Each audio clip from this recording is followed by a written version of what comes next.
كان في قصصهم عبرة لأولي الألباب ما كان حديثا يفترى ولكن تصديق الذي بين يديه وتفصيل كل شيء وهدى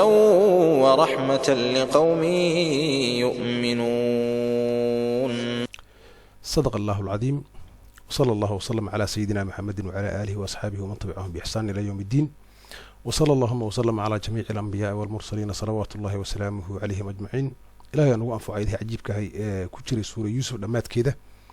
أيضها صوحيا فربضا وعجيبك هدليي كوك هدليي قصوين كقرآن كجرة قصص كقرآن كجرة معناها ما أهن عبث إيه محياته اسكشيا كما أهن علمي إيه حكمة إياك بوحة إيوه قرآن كلفت جيسو إلهي كتل ما سبحانه جل وعلا إنه يهي مت تفصيل كل شيءنا شيء والباء الله مركو ليه وحكم وجدتك سبحانه جل وعلا الله وحكد مرو مجران شيء والباء مركو ليه هو هذا ما يسترم ويان الرب العزة أي سيدا يري مركا الشيء والباء قرآن كوي ليه ليه لكن أقونتي دي أباهنتا يددكي محياة بار الهي أباهنتا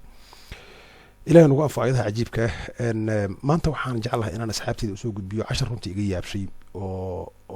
أرن أن مدفر بدن دبا سعودي وكسابسن معجزooyinka quraanka adinkoo iga barateen channelkayga hanuun inaan ku soo bandhigo waxyaabaha mucjisooyinka quraanka iyo arrimo fara badan oo kala gedisan oo isla yaar runtii faa'iidooyin fara badan ku jira ayaan maanta waxaan ka hadlayaa arrin runtii aanan ogeyn dad badan inay rumaysanayaan laakiin aan jeclahay qof walba inuu bal horta dhageysto u fiirso walaal runtii waa cilmiye waaweyn oo runtii aadan fili karin runtii marnaba aad qiyaasi karin laakiin bal maskaxdaadana la kaasho una fiirso waxyaabaha aan ka hadlayo haddii ilaahay yidhaahdo waxaan jeclahay inaan ka hormariyo intaas aayadda ilaahay subxaanahu jala wacalaa qul in adrii aqariibun maa tuucaduuna am yajcalu lahu rabbii amada caalimu lgaybi falaa yudhiru calaa gaybihi axada ilaa man irtadaa min rasuulin fainahu yasluku min bayni yadayhi wa min khalfihi rasada liyaclama an qad ablaguu risaalaati rabbihim waaxaada bima ladayhim wa axsaa kula shayin cadada sadaqa allahu alcadiim. suura jin aayadaha ugu dambeeya ayaa sidaa odhanayaan. ma garan karo maxay ahaato in ilaahay kordhinayo iyo in ilaahay yaraynayo subxaanahu jala wacalaa laakiin cilmiyada meeshan aan ku arkay waxaan jeclahay inaan idinla wadaago haddii ilaahay yidhaahdo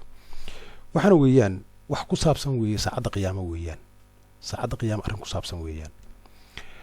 allah subxaanahu jala wacalaa wuxuu kaga hadlay suuraddan layidhaha suura kahfi oo suurad la yaab leh arruntii la yaab leh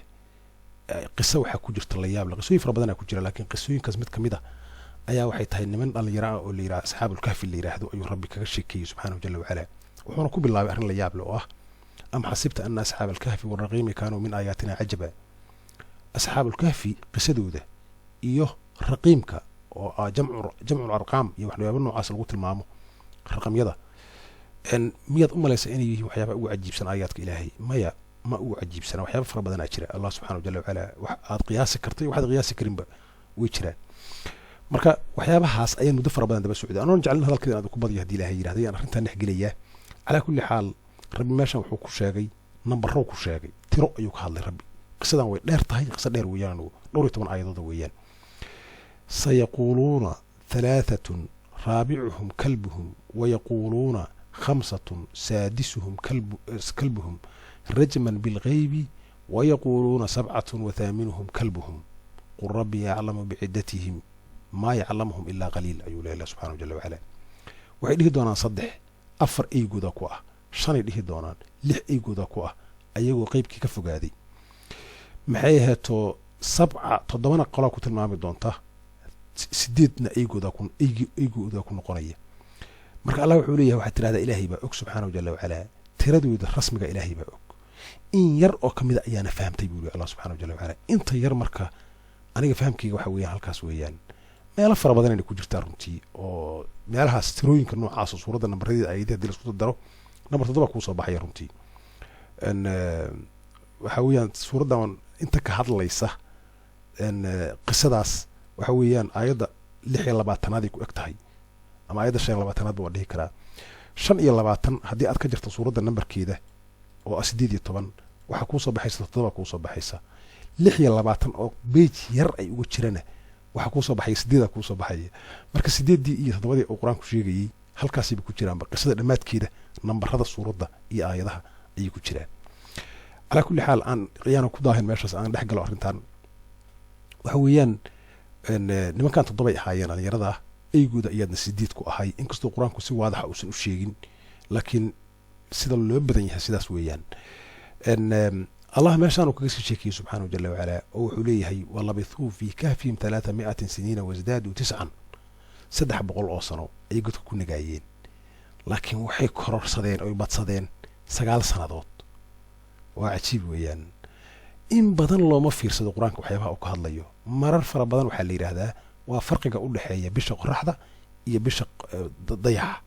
waa run xaqiiqo weeyaan sidaas weeyaan 9 sannadood oo sannadood 9 macnaha sannadood kordhay 9 kaanu intaas keliya maahan. qur-aanka xigmadiisa waxay tahay hadduu shay ka hadlo shaygaas 500 oo trilyan oo shay daba taalla oo isla meesha soo gelaysa macnaha.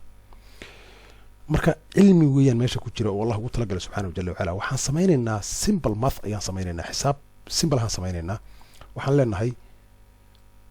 meeshaan waxyaabo badan intuu doona haddii ilaahay yiraahdo laakiin aan ka bilaabo halkan ugu fudan is leeyahay 300 oo Allah meeshaas uu ku sheegay ayaa waxaan ku darbinayaa 7daasaan ku darbinayaa aan ku dhufanayaa 2100 ii noqotay 2100 boqolkaas meel iigu hay bal u fiirso. waxaa jira marka 9ka naftirkeeda oo meeshaan qur-aanku sheegayo iyo 300 haddana isku darbinayaa 9 lagu dhuftay 300 2700 soo baxday.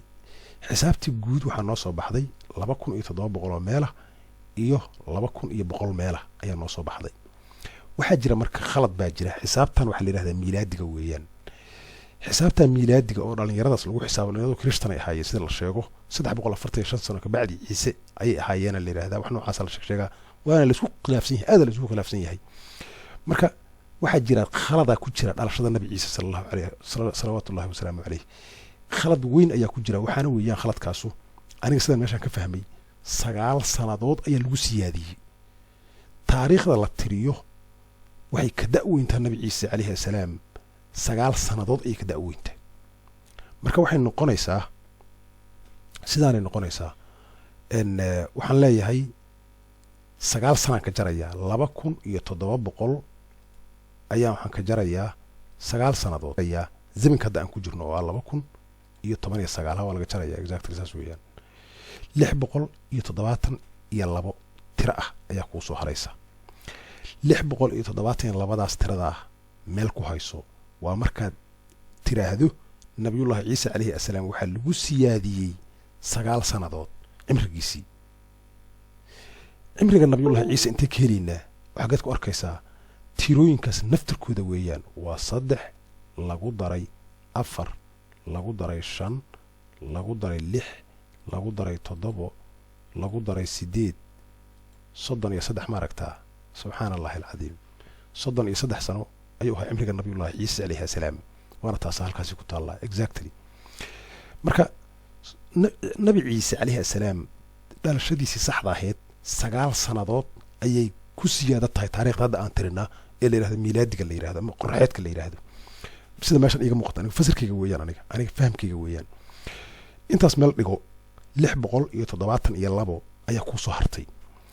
waxaa kuu soo hartay qaybtii kale oo ahayd 20 oo ahayd 300 lagu dhuftay 7 taariikhdan iyadaa exactly waa taariikhda hijriga weeyaan. taariikhda hijriga weeyaan waxaa lagu darayaa 12 sannadood oo ah markii ugu horreysay ee qur-aanku uu soo degay. nebigu sallallahu alayhi wasallam intuusan bilaabin taariikhda hijriga ka hor 12 sano ugu yaraan anigu waxaan arkay 12 sano iyo bilo ayaan xisaabaha noocaana ka helay 12 sano iyo qiyaastii 3 wax noocaasaan ka helay. intaasaa lagu darayaa 12 sano lagu darayaa 12 aan ku darayaa waxay noqonaysaa 2112. qur-aanka cimrigiisu aniga fahamkayga fasirkayga markaan meelo fara badan fiiriyey xisaabo fara badan aan isku dardaray waxyaabo fara badan soo wado aan idin tusi doono haddii ilaahay yiraahdo waxa ii soo baxday waqtigaas weeyaan waa 2112 ayuu noqonayaa. 2112 ayaa waxaan ka jarayaa 1440 672 ma aragtaa subxaana allahi alcadiim marnaba caadi ma ahan labada xisaaboodba toddobay u qaybsamayaan wax la yaab kale nambarkii toddoba u qaybsamayaa walaqad aataynaaka sabcan min almathaani waalqur'aan alcadiim tan naftirkeeda sagaashan intaan waa aragnaa marka maxaa marka meesha kale kusii jira xisaaba kale kusii jira maxay tahay waxaan jeclahay in tuso arrin la yaab leh inaan tusaya haddii ilahay yidhaahdo suuradahan iyaga ah ee la yidhaahdo xaamiimyada ee toddobada ah ee qur-aanka ku jira suurad walba waxay ka bilaabataa xa waxaana ku xiga miima ku xiga toddobada suuradoodba inta xa iyo miim ku dhex jirtaan ka raadiyey inta xa iyo miim ku dhex jirta ayaan ka raadiyey markii laga reebo cayn siin qaaf suuradda 42 suura shuuraa oo macnaha aan keeni waayey marnaba aayaddaas waxa laga wado macnaheedu ay tahay way ugu adkaata runtii laakiin waxaan helay toddobadan suuradood ayaan helay macnahooda waana idiin tirinayaa 400 iyo fiirsha meeshaan la socdayaa 439 waxaa suuradda la yidhaha kaafir suuradda ku xigtaa waxay noqonaysaa fusilad 319 ay noqonaysaa suuradda kusii xigtaa waxay noqonaysaa 348 ay noqonaysaa suuradda kusii xigtaa waxay noqonaysaa 363 ay noqonaysaa suuradda kusii xigtaa waxay noqonaysaa 161 suurad dukhaan ka wada suuradda kusii xigta oo la yiraahdo suura jaathiya waxay noqonaysaa 226 qof walba ayaa ka raadi karaa sidaas aan uga raadsadna ka heliysaan intaas tirinaysa intaasoo miima ku jirta 197 miim xaada ku jirtaana waa 29 tan 14 ku jirta taasna 42 ku jirta mid kale 52 ku jirta mid kale 46 ku jirta mid kale 62 ku jirta mid ugu dambeysana 34 xaad iyo 222 miim ayaa ku jirta markaas waxay noqonaysaa 256 ay isku noqonayaan labadooda markii la isku daro macna inta suuradda ku dhex jirtan sheega 256 aan ku sii darsanayaa walaalaha sharafta lahu meeshan maxaa idinkaga muuqda 2112 allah quraanka muxuu ku leeyahay suura xijri walaqad aataynaaka sabcan min almathani waalqur'aan alcadiim aayadda ka horeydana ina asaacata la aatiyatun li allah subxaanahu jalla wacala waa taas ahaa 2112 halkaasaad ku haysataan waa toddobadii min labada ahayd weeyaan aayaddaas cayn siin qaaf oo ka gaarka ah anugu waa keeni waayey macnaheeda waxaan u badiyey anugu haddii aan fahmay waxa weeyaan qaaf waxaa ku jira cayn siin qaaf weeyaan caynka waxaa ku jira 97 qaafkana 53 waxaan leeyahay siinkan 53 qaafkana 57 208 isku noqonayaan suuradda isku dhex jirta saddexdaas xaraf inta xaraf ku dhex jirta marka saddexdaas xaraf waxaad u qaybi kartaa aniga haddaan qiyaasay 13 ayaad u qaybi kartaa oo ah xilligii nebigu sallallahu alayhi wasallam uu joogay magaalada maka ee uu hijrada gelayay